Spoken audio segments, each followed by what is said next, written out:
afternoon, good evening, and good morning, wherever you are joining us around the world. This is Tipping Point, and I am your host, Andrew Podkowitz. We meet here weekly with industry and thought leaders to really to learn, chat, and have a good time while talking about tech. And I'm delighted to have Aida Doren joining us today from Crum Forster. Welcome. It's a pleasure to be here. Thank you so much for having me. Yeah, of course. And we are out live across Facebook, LinkedIn, and YouTube. So, folks out there, if you have any questions or comments along the way, please do not hesitate to drop them in the chat of the respective platform, and we will get to them as we go. So, normally, Aida, when I sort of pseudo prepare for these, I sit down for a few minutes with the guest and make some notes and key points I want to cover. Didn't really do that today. We connected and just sort of started talking, and by the time I sort of thought to make some notes, we were sort of up against it and had to go live. So we are going to be a little bit more ad hoc than I think maybe we normally are. So. Let's start off with a little bit about you. Can you tell us a little bit about your background, where you're from, and where you are now? Sure. So I'm a senior data scientist working at Crum Forster. I've been here. I just celebrated my 6-year anniversary, so time flies. Very Congratulations. exciting. Feels very new and old at the same time. I'm excited, and it feels good. I'm doing also my master's in computer science at Georgia Tech at the same time. So kind of a challenging after hours and weekends at the moment. I have to give up Netflix and all of that to focus. I did my undergrad at Caldwell University in double majoring in math and financial economics. And I moved here for college when I was 17 from Albania. And thought I was going to come to get a good education and then go back. And then, I guess I grew up here. You're 17, you're kind of young. So by the time that college ended, I had kind of found my place and found my people. So decided to stay and found Crum, which was another incentive to stay. So what motivated you at 17 to leave your native? You said Albania. You moved from? Yes. Your native Albania to the U.S. to pursue your higher education. I think I was a little naive, definitely, because I didn't really give it too much thought as like what it entailed to be alone so far away from my family, at that age. But I really wanted to be independent. So I am the youngest of 4 children. So there was really very few things that I was allowed to do on my own growing up. Like if I wanted something, oh, your brother will take you or your sister will take care of it. So there was this definitely hunger for me to kind of prove myself.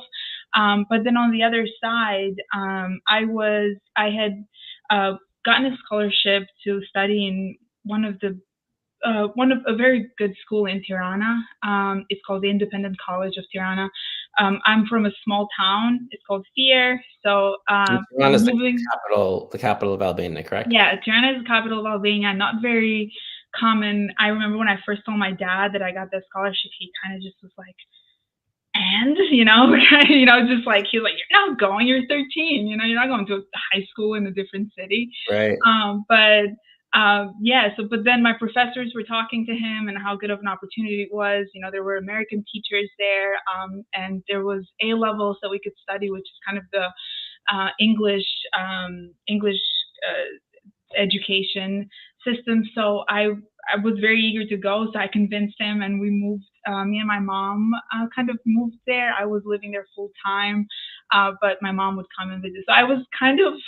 It was a odd move to be 13 in the capital, mostly unsupervised, like during the week. But I was very eager to study there, and that's even though the opportunities were given to me. Albania is in kind of a transitional period, I would say. We were a communist country up until 1992. I was born in 1997 during Civil War. Kind of like my mom said that she wrapped me in hospital sheets and kind of put me in the car and went home because there were gunshots, going on, like civil war. So you could imagine that, like, that there wasn't, corruption would immediately follow democracy, Yeah. like young democracy.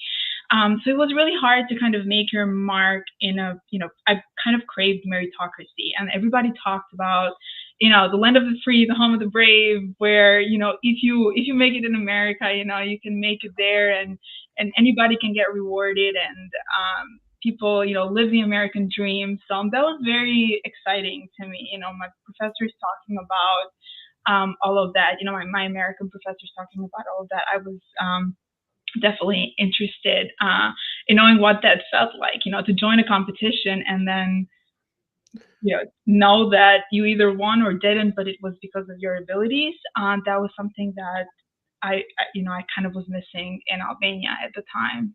Yeah, I am chuckling at the irony of you saying that you sort of made these impulsive decisions of, one, moving to the capital, Tirana, for high school, which is partly the scholarship, and then sort of at 17, sort of impulsively moving to the US. Yet you're a data scientist, so everything you do on a day-to-day basis is data driven. Yet in your personal life, you made these decisions that were, maybe not less data driven, although they probably were data driven.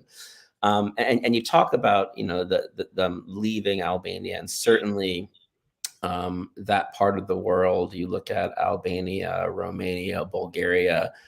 There certainly is a flight of youth, right? Of a young talent, whether it's because of inflationary reasons, opportunities there, it's financial instability, the currency being tied to, the euro, whatever it is, and much of that flight going to Western Europe, and if folks are fortunate enough, to the U.S., and it's great that you're able to take advantage of that opportunity and come to the U.S.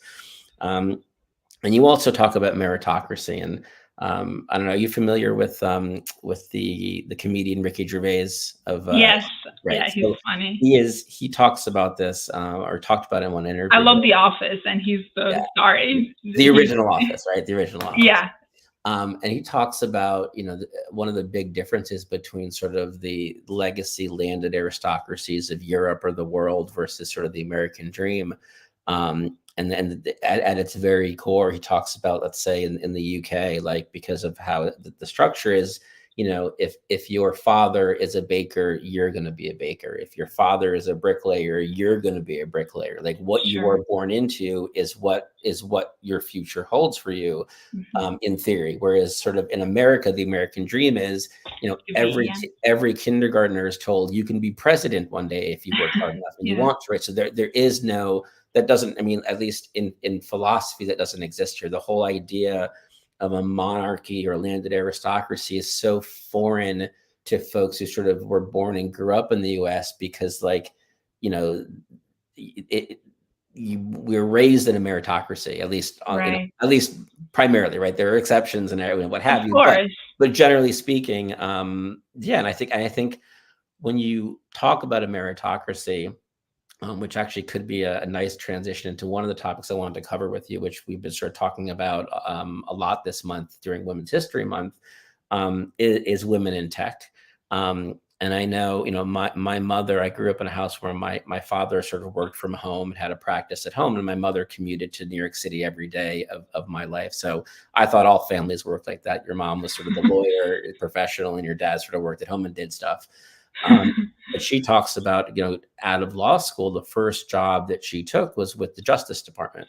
And that was because it was a government job. And in a government job, there are pay scales based on what your role is, right? Not your Hmm. gender. And it was the only, at the time, this was back in the early 70s, late 60s, let's call it, I want to date my mom, where she didn't have to worry about meritocracy within that for pay scale because it was structured. So can you talk a little bit about, when you talk about wanting to live in a meritocracy, and really, earning your keep and earning what you get? Can you talk a little bit about what that's looked like for you, in the US and in the tech space that you've been living in? Yeah, of course. I and I want to kind of say, when you're in it, and I kind of, the perspective that I have from growing up in Albania really allowed me to appreciate, um, being able to speak on issues in the United States. So like when I did my first exam, calculus, I came here, took my exam, and then the professor, the next class, gave the exams back to us, and it was graded, and I could take it home. I was shocked because my sister's experience going to college in Albania was that she would never see that exam paper again. And if she had to pass the class, she would have to give the professor some money or do something else or have somebody put in a word for her. Not everybody, obviously I don't want to, put everybody in the same category, but that did happen. And that was scary for me because my grades were everything. I was studying so hard. So when I came, an experience like that to me meant the world. I remember I went to my room and I called my mom. I'm like, I have my exam and it's graded and I can, I think this is going to be really good for me. But then again, then you live in the United States now. I've been here almost 9 years. Of course, it's not all great, right? Like it's not that it has its own issues, but being able to identify those issues, find like-minded people to speak about them, have a voice, have a platform, not be judged, I think, not be punished, which judged is okay, but punished, I feel like that's one step further, not to be punished for the opinions that you hold. I think that is really important. And that's the perspective that I had coming from Albania, is that I had to tiptoe around certain issues a little bit more living there, as opposed to here. I could kind of be a rebellious, thought, like a thought rebel, and just kind of express all my opinions. And the repercussions is that somebody just didn't agree with me, and somebody did agree with me, and that kind of was beautiful to me. I think as a woman in tech, I guess I've been fortunate enough to not be able to see myself, to think too much about my gender, I guess. And I think that's for certain. I think that's for several reasons. I think first off, I think because of my age, I get to reap the rewards of many women before me. I think that we're able to make strides and break the glass ceiling and be, leaders in tech. By the time that I joined, definitely made it easier. Policies had changed. I think one of them that I can think of is the inclusion of paternity leave, kind of like evens the scales between, like home work at home, because that kind of has been, something that sets women back, not, having to do it all, right? And so I think that's definitely the first one, is I'm very grateful and aware of the struggles of the women that came before me. I think the other one is that I've been a little bit of, maybe it is growing up with brothers, but a little bit tough when it comes to, this is my opinion, and I'm very results driven. So when I'm in a conversation and I know that I have something to offer, I kind of express that opinion. I had a mentor that told me that the biggest thing that you can do is to be confident in what you don't know, because sometimes I think when you're in a room with people, either men or women, you might think, well, this is a stupid question, like I'm not going to ask it. But I think it's like the utmost confidence, just being like, hey, I actually don't get what you're saying. You're kind of losing me there. Can you go over that again? So kind of having a humbleness, and also being confident that, you know what you know, and you can always learn more, and not being afraid to ask questions. So kind of just showing up, caring about the results. And I think then the other part of that is being in an environment where you're supported, because you can conduct yourself that way, where you show up and you do the work, and you give it your all, but maybe you're just not in the right place where people appreciate that. And so you kind of just got to find your people and find your place. So I think those are kind of my women in tech, like my three big ideas of what I think I've done so far. And it's really great to hear that when you say it doesn't often, it's not top of mind for you day to day that you happen to be a woman in tech, which I imagine is a far cry from maybe a lot of your predecessors who were, it was painfully aware to them that they were one of few, and one of an early few who potentially could be looked at sideways if they raised their hand and had a question, because, well, shoot, if I don't know this, is this just going to be like a, oh, well, she's a woman, of course she doesn't know, and then perpetuate that stereotype of whatever it is. So I love to hear that. And, it sort of reminded me, I was watching an interview of, I don't recall the reporter, but it's a sports reporter, and they were interviewing. Do you know who Andy Murray is? Andy Murray I've is heard. he's a British tennis player. I British think I've heard of him. Yeah, I'm not. British men's Yeah. tennis player. Hmm. And it was after some event, and the interviewer was talking about and mentioned, sort of an offhanded comment, well, Serena Williams, Mm. the winningest female tennis player of all time. And Andy looked at the reporter and said, "You mean tennis player?" And the reporter said, "What do you mean?" And she said, "Well, you said female tennis player." And he said, "Yeah, that's what I said." And he said, "She's not the winningest female tennis player. She's the winningest all tennis player, like men, Right. woman, everything. So why are you differentiating because she's a woman? She's still won more trophies than any man has. Like, why are you putting it in a different category? Why are you sort Hmm. of mitigating her accomplishment because she's a woman? Like, she's won more than any guy, and therefore should she be recognized for that?" So I just sort of reminded me of that. No, Um, definitely. Yeah. and I know there's this, and I am not speaking from having done my research here properly, but this is just sort of, um, let's call it, water cooler conversations and sort of dialogue you hear on the news, and certainly in the U.S. And I'd be curious if this translates into your experiences in Albania and how that looks in the U.S. But these theories of that young boys are more, outspoken, and will tend to talk over girls in school, and therefore girls and young girls in school and mixed classes with boys may not have as much of a voice because they're, until they reach an age where they're, wherever puberty sets in, Hmm. boys are more rambunctious, and therefore girls have less opportunity because they're sort of silenced by, the more aggressive boys in the class. Hmm. And then Yeah. especially when it comes to the sciences, is that, what's been your experience there as you've gone through, the sciences and education, seen, Yeah. education outside the US and education in the US, and yeah, what are your thoughts on that? Yeah, it's interesting. I think I can kind of speak to it on two levels, like personal life and then professional, or in the science world, even academic.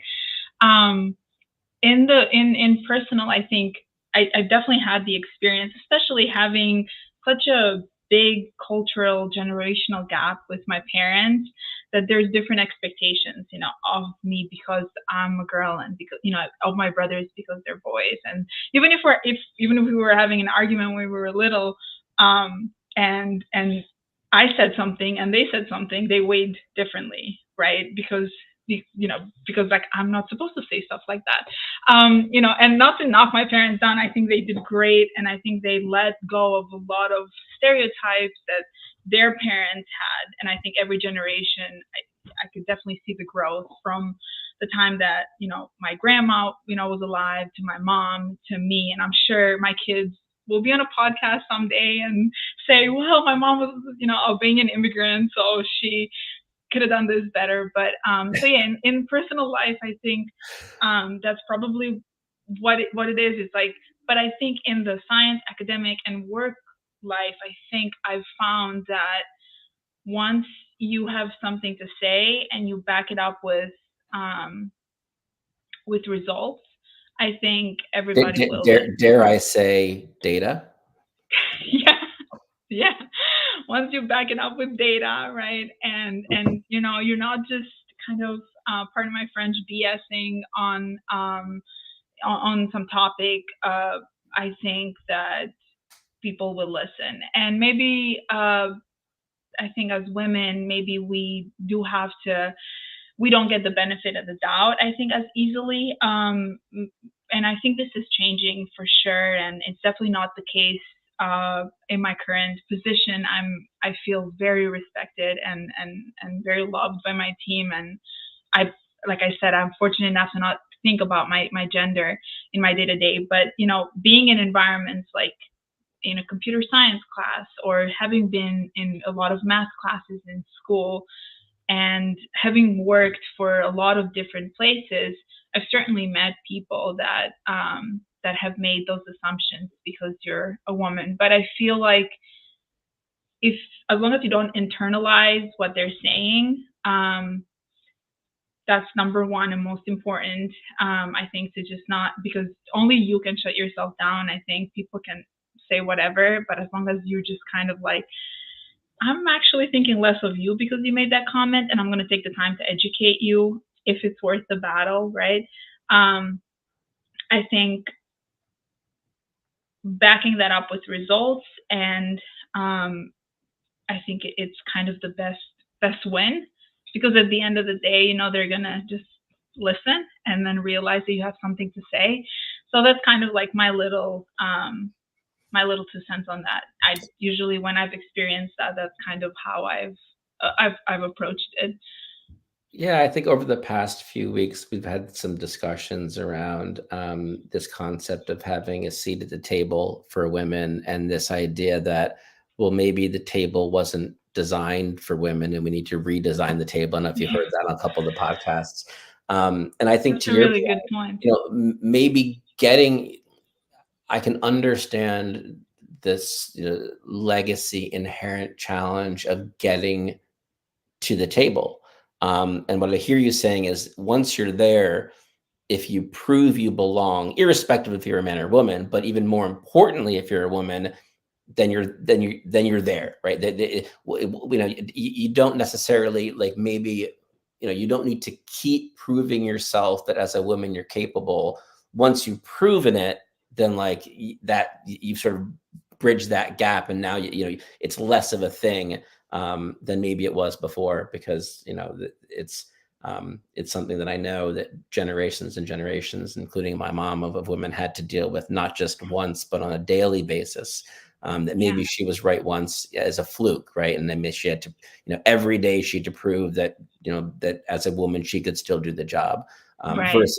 versus a standard of, as a human you can do the job, right? Man or woman, it Yeah, should be the same standard every day. This is the whole meritocracy, equality thing, and the gender, should not play a factor in credibility, as it were.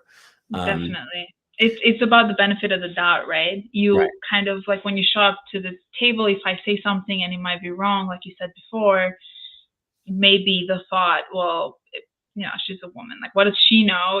Maybe that comes up easier. Whereas, like, oh, he's having a bad day.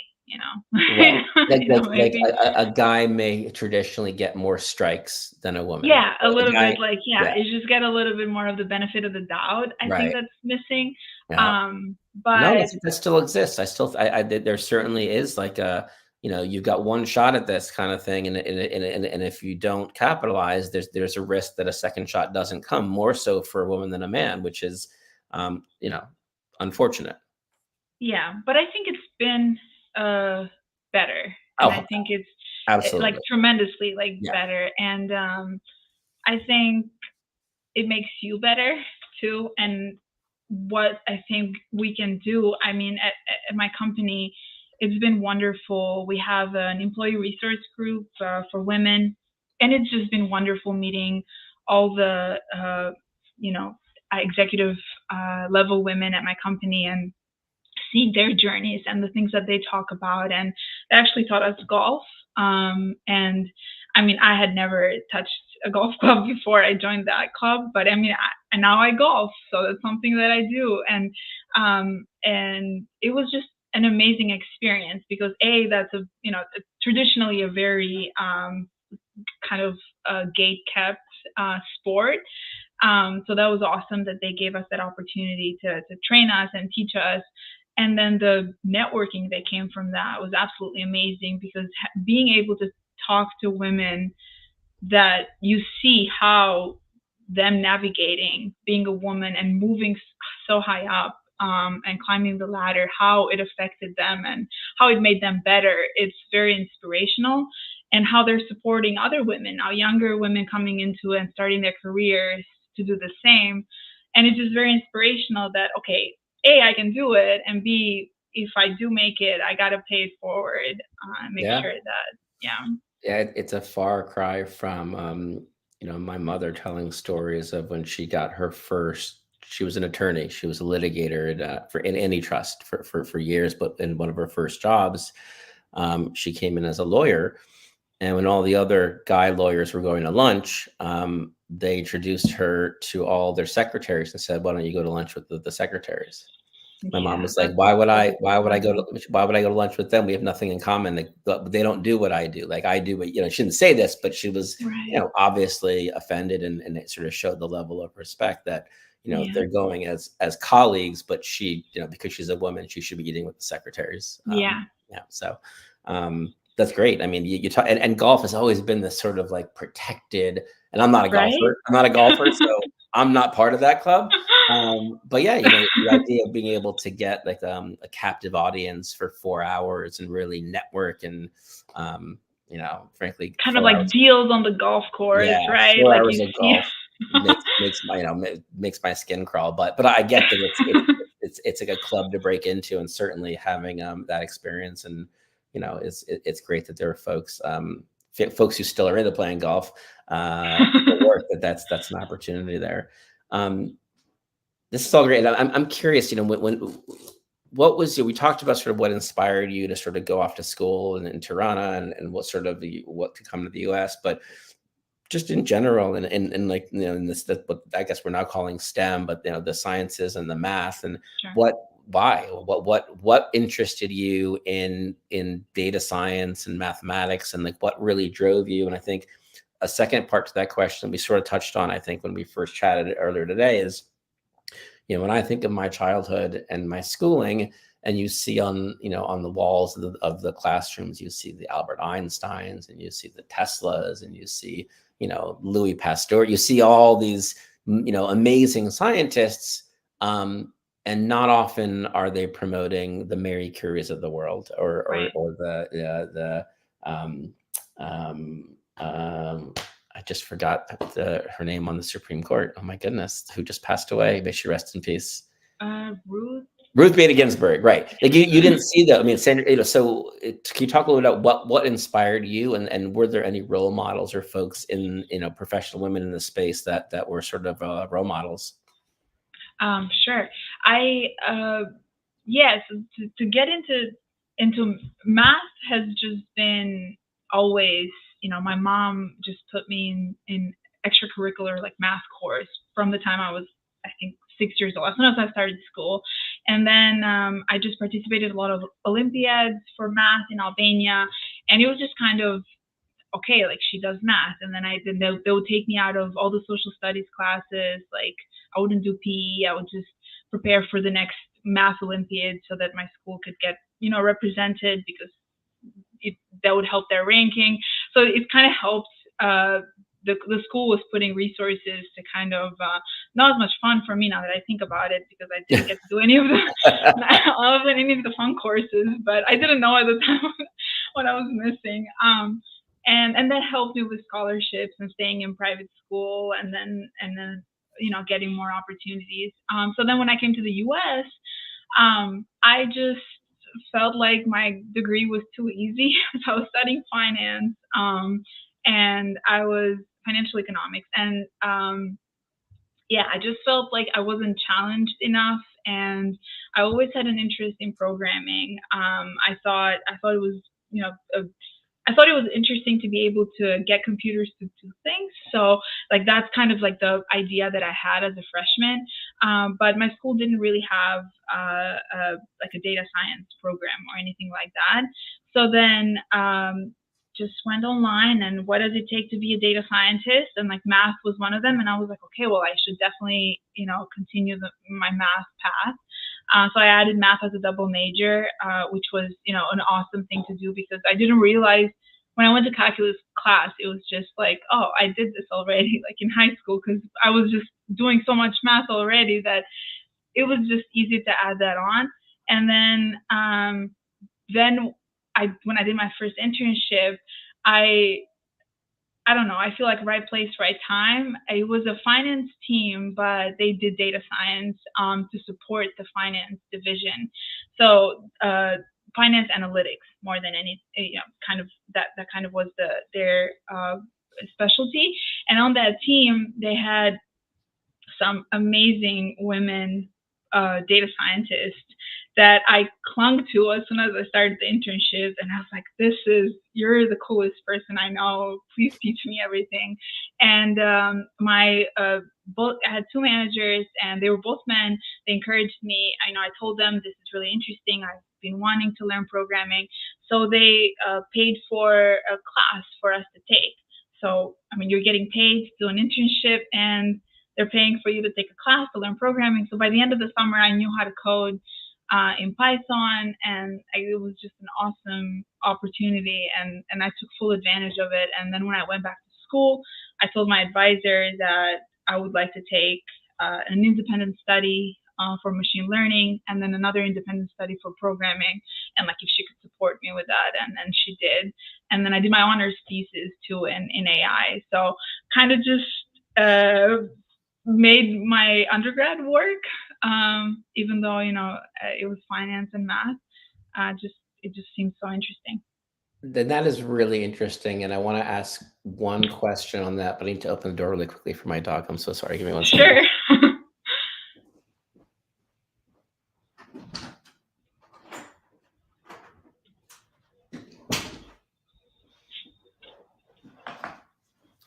So something I hadn't considered, and we've been talking about over the past few weeks about a hybrid work model, perhaps opening the door or reopening the door for more women to either enter or re-enter the workforce. Let's say you are, you left the workforce to sort of raise kids, and you were, a stay-at-home mom, let's call it, or a working mom because it is a full-time job.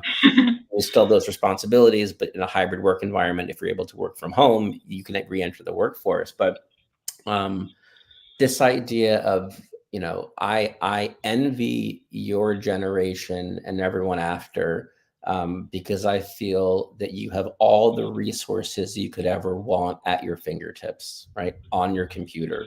And I don't want to date myself, but when I was in college, the best we had was a 78 character URL we had to type to the shared, we didn't have internet as it is today.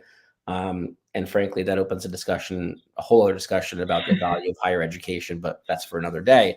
But the amount of things that I've learned on my own, just because I can research online, right? So when you think about young women and students who maybe historically might have walked into a classroom that was dominated by boys because the topic had been dominated by men for so long, feeling like, am I comfortable here in this environment? Is this for me? If you're learning online, that doesn't factor in, right? You don't see who's learning around you. You're learning in a silo, so you don't necessarily let external factors like that impact your passion for the topic, because it's you and whoever your professor is or who you're engaging with online. I never thought of that. Yeah. And I think that's a pretty phenomenal opportunity for folks to pursue their passions, unbridled, without, that sort of legacy stigma or stereotype of this is not a topic that this person should be engaging in. And I guess I'm curious, did you sort of feel like that when you had all these online resources that you were able to access outside of sort of your daily curriculum? Yeah, absolutely. I think because you are kind of competing only with yourself, and also the information is more democratized. So it's not so much that you have to be part of this group, and kind of takes out of the question too. Admissions and how fair admissions are, and all these different factors that I'm sure people have studied, because the information is online and most of the time is free. MIT has so many resources, and I was just kind of like a sponge at the time, where I was taking so many courses outside of my coursework just to be able to to say, okay, I know how to code, I learned how to program, I'm learning all the foundations to to kind of get my career started in data science. And I feel that too with now my master's is online. So I 100% feel that again. I mean, we do have one office hour, like a class where I have to join in person, and I think like 3 out of 10 people that speak are women. And so you can definitely see the ratios in STEM, like in the classes that I take. Um, but it doesn't really matter. Like you said, the grades are online, the information's online, the professor doesn't care. You're just an avatar. So, they're grading your paper, and you can make sure that those other factors are not, being taken into Yeah, consideration. that's great. That's very cool. We're just going to reset quickly here. We are on Tipping Point with Aida Doren. Again, we're out live across Facebook, LinkedIn, and YouTube. Any questions you folks might have about anything we're talking about or haven't talked about yet, please feel free to drop them in the chat and we'll get to them. I want to pivot a little bit and talk a little bit more about, we've talked a lot about your background and sort of how you got where you are and what you've experienced. I'd love to understand more what you do. A Sure. bit more about the data science, a bit more about your specialty and sort of machine learning, and obviously with Chat GPT 3 point whatever launching last year, it's become like the hottest topic in the world is AI and where it plays in large language models. Um, can you talk to us a little bit about what's going on in that space right now? Sure. Large language models, I mean, I'm glad that they became as big as they are, and it's definitely such an innovative um, solution. And I think what sets it apart from other AI is that anybody can use it, and you don't need a lot of understanding about the algorithm that's behind it to be able to use it. And they have a cool interface, and I think that makes a lot of difference when you're in AI, because usually it's models and factors. So being able to go to a website and interact with it, I think that's really game changing. So that definitely is exciting, but it's such a small part of all of AI. What large language models are, and a lot of we have machine learning that's part of artificial intelligence. We have robotics that's part of artificial intelligence, and large language models are a deep learning, which is a subset of machine learning, right? So like we have all these different subsets of AIs and what we can expect from AI in the next 10 years or so. So what I do is kind of a blend, I would say, between programming and statistics. If I were to kind of simplify it, we the team that I'm a part of, we do a lot of we do machine learning models, so using historical data to predict kind of outcomes in the future, which is it's called supervised learning. So essentially, you have a data set where you have the historical answers, and you're trying to predict trends for the future based on that.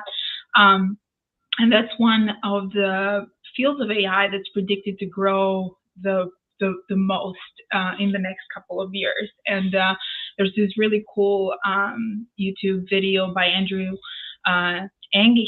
He's my favorite. I listen to everything that he posts, and he talks a little bit about where he sees machine learning and large language models go in the next couple of years. And he refers to AI as the new electricity too, which I think it was a nice because he says it's going to change all the industries, just kind of like how electricity did. So I thought that was interesting. But yeah, so we do a lot of machine learning, and recently large language models too. We've been using them, but they're more kind of a they're very in the early stages, I would say, to be able to use a large language model. At the end of the day, it's predicting the next word based on an algorithm. So because it does it so well, it kind of gives you the false impression that it can understand what you're saying, and it can understand like it. But the goal is for it to predict the next word based on millions of data that's been out there that we've produced as women. Oh, not as women, as people. Well, you may have, women have been involved in the creation of AI. I did what people do when they say he all the time, and they don't say she. I said, yeah. So, but it's trained on internet data, and it's predicting the next word. So it can kind of when you interact with it, you kind of get the sense like, okay, like maybe it understands, maybe it can make decisions, but it really can't, it can't go that far yet, right? So we use it to the capacity of kind of assistance right now in assisting other tasks. But I would say in the space of machine learning is where we really shine and have kind of the most business impact. Yeah, I think that that women was a Freudian slip. It was intentional. So knowing, so Crum and Forster works in the insurance space, and certainly without asking or talking anything specific to your business or what you're specifically doing, I think generally speaking, when we talk about the opportunities for large language models, machine learning, and AI and Gen AI around things like helping automate the creation of insurance policies, helping automate the claims and payments process, and certainly, across all industries, improving sort of the user experience, whether it's the purchasing experience, whether it's the membership or maintenance experience, at a high level, sort of how are you seeing, let's call them consumer behaviors changing over the past 10 years as, not just AI and machine learning, large language models, but with the rapid and increasingly rapid advancement of technology, what are expectations of consumers when they're looking for, to purchase anything online, I suppose? Yeah, I think purchase anything from anyone. Right. I think the two words would be digital transformation. I think being able to offer products online, products that people care about, making it as easy as possible for them to go from browsing to I have this insurance policy or whatever product that it may be in the end. I think that's going to be a big challenge for businesses in general. I think the challenge doesn't necessarily come from creating the product, because you can build good models and you can build these digital solutions to offer people, to be able for them to go online and purchase what they need to do fast and on the go without talking to anybody, right? With minimal human interaction.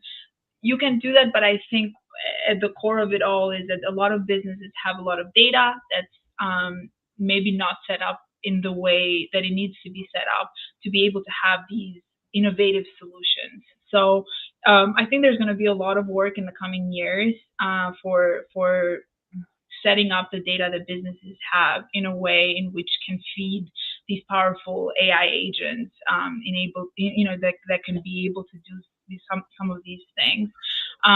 But I think it will start as simple as having a portal to then having somebody chat with you that's not a person about your claim, or further down the road maybe recommendations based on your specific situation, which can be pretty unique from person to person, about what kind of policy is best for you. So I think it's we're going to see it, I think, go in stages. Yeah, it's been a few years, but I'm sort of recalling back to when I was getting auto insurance. And there's certain things in life that you don't purchase frequently enough as an individual to remember your prior experience, right? You remember ordering a burger at McDonald's and how you liked it, right? That's something that's muscle memory.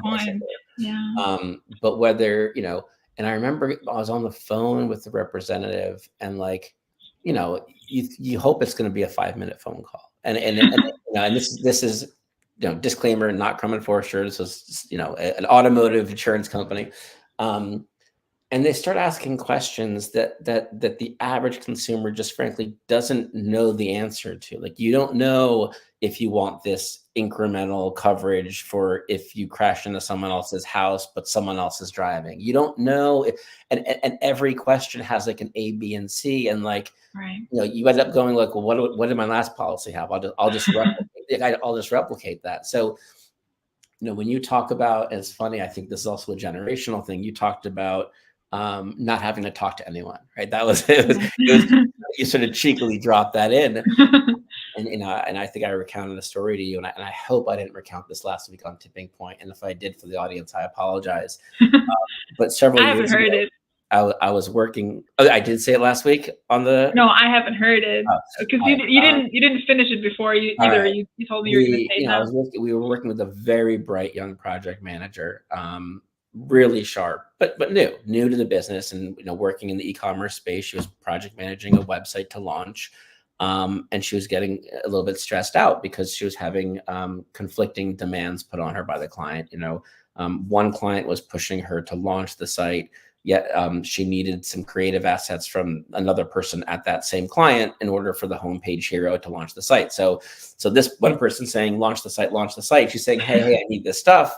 And like her head was about to go to spin. And she goes, Andrew, what do I do? Like, what should I do? And I said, well, have you tried calling them? And with this look of panic in her eyes, she said, you mean on the phone?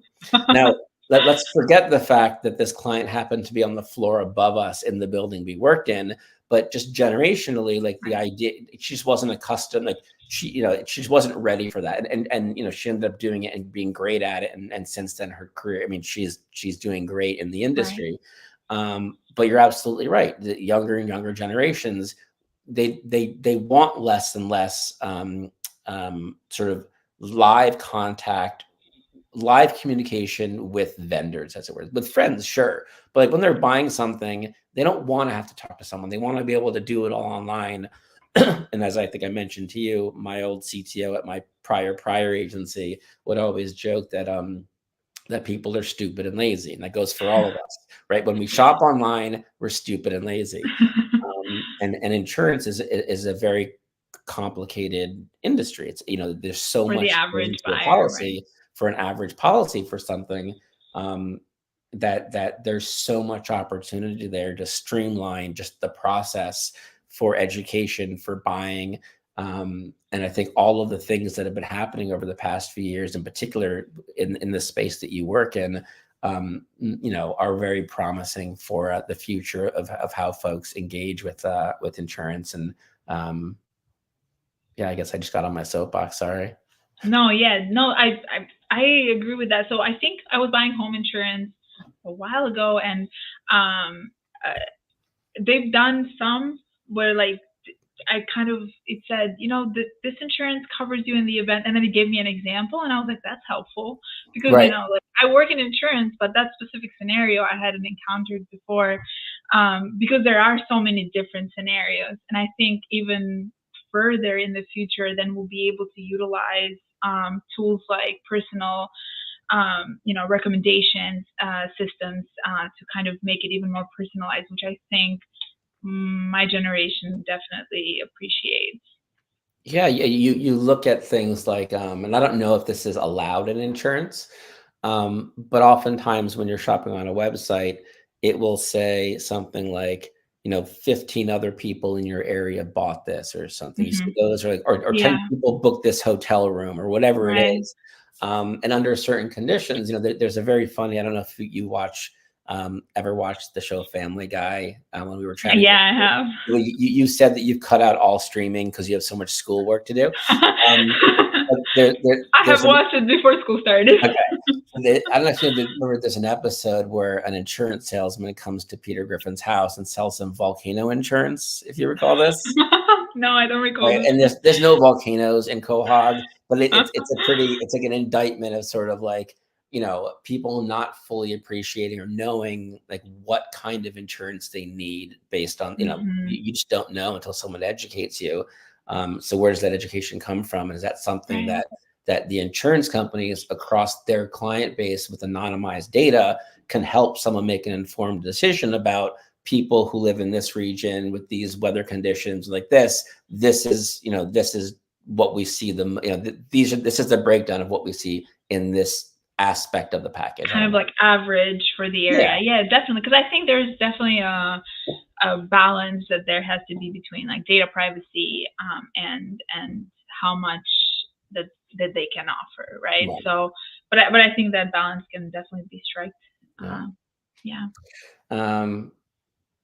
I mean, I could talk to you forever. You're super fascinating, super smart, and like we only just like scratched the surface on like the AML stuff. I mean, I do want to say one thing. Yeah, please. That it was funny when you said about picking up the phone and calling people, because in my personal life, me and my husband were 7 years apart, and he is an avid caller. He loves to call people.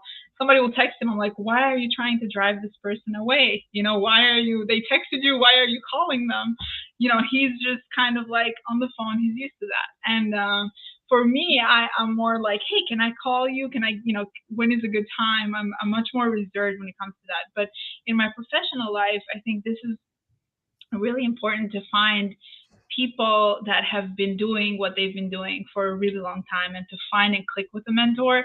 Because I remember from the very beginning, I knew that at work, I pick up the phone and I called somebody. And I think I didn't learn that. I think there were people that taught me that, other people that had been doing this for much longer than me. And I think there's a lot of valuable insights to learn from having mentors in the field, men or women. And I think some of my biggest advocates actually have been men, in the industry. There's somebody that completely changed the trajectory of my career. She was a woman, my mentor. She's the one that recommended me for the position that I still hold today. So my first internship that turned into what it is today. But without these people, I think having a good network, without these people, I don't think I would be where I am today.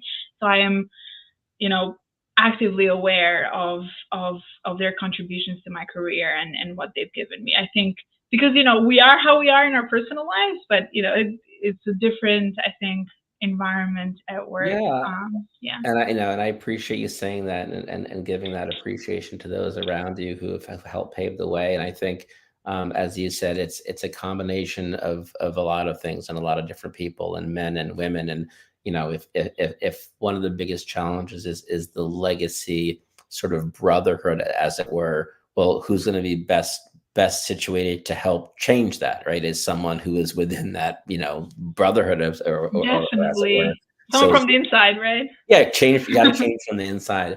It's funny you say that you're 7 years apart and you have this sort of difference in communication. And my wife and I are 10 years apart. And I grew up in a house, as I noted, my mother's, was an attorney, grammar fascism, punctuation, so I punctuate all my texts, and she makes it all the time because she doesn't. But punctuation comes out probably very serious, and you're just trying to be grammatically correct. Yeah, I can't. I'm OCD, but if I see bad, improper punctuation, if I'm reading a presentation from someone, and there's a grammatical or punctuation error, it distracts me. I'm from the main content, which is not good. Right. And so you said you recently, I think last time we met, you had a different last name. Yes, I changed my last name, which has been a process. I think if I have free time after school, I think I'll come up with something that makes this process easier, because it's painful to change your name. It's funny, but and I know I actually talked about my mom a lot on this, because I think there's a lot of especially with the topics I love that. And maybe actually my mom is coming. Maybe I'll have her on a session one of these days. She's wild. But you should, yeah. My mom is coming from Albania today. Is she? Tonight, yeah. So it's been really nice hearing you talk about your mom. She's been on my mind. For you. But so she was one of 3 women in her law school class. So she was in a very much earlier version and a much harsher version of what we have today. And she is a feminist on some levels, right? There are things that she embraces and things she thinks are a waste of time. And throughout her life, because she never changed her name, her my mom goes by Simon, and my dad's last name is Podkowitz, and we go by Podkowitz, but she goes by Simon. And her whole life, when women have come up to her and been like, we really admire you. It was really brave of you to retain your maiden name. And she would look at them and say, "Oh, no, make no mistake. If his last name had been Smith, I would have changed it. But I was already a professional. I'd already established myself as Simon. To change it to a name like Podkowitz would have been a nightmare." So she's like, "I would have done it. I'm not going to hang my hat on the fact that I'm going to keep my maiden name." Yeah. But No, definitely. I have my friend. She wants to be a doctor, and she said, "I'm too far into this." She's in her residency, so she said, people know me by doctor. So for some professions, I think it definitely matters more than others. I really didn't think too much of it. I said, one of them is my dad's, and one of them is my husband's. So one of them will make it easier to live in the U.S. I think, because it's a little easier to pronounce. So and one thing just makes it easier to like travel as a family. Like I was telling you, my wife what decided to change her name, and it's a process, and some documents, like her passport's still in her maiden name, but her license isn't. So just getting it all together is a lot of work. Anyway, neither here nor there. Aida, it was an absolute pleasure having you. Thank you so much for joining and for chatting with me and joining us on Tipping Point. You provided a lot of fun conversation and insights. Wish you the best of luck and everything, and hopefully we can have you back on the program in the future. Thank you so much. It's always so fun and so nice and so educational when our paths cross. So thank you for having me. Thanks, Aida. We'll chat soon. Take care.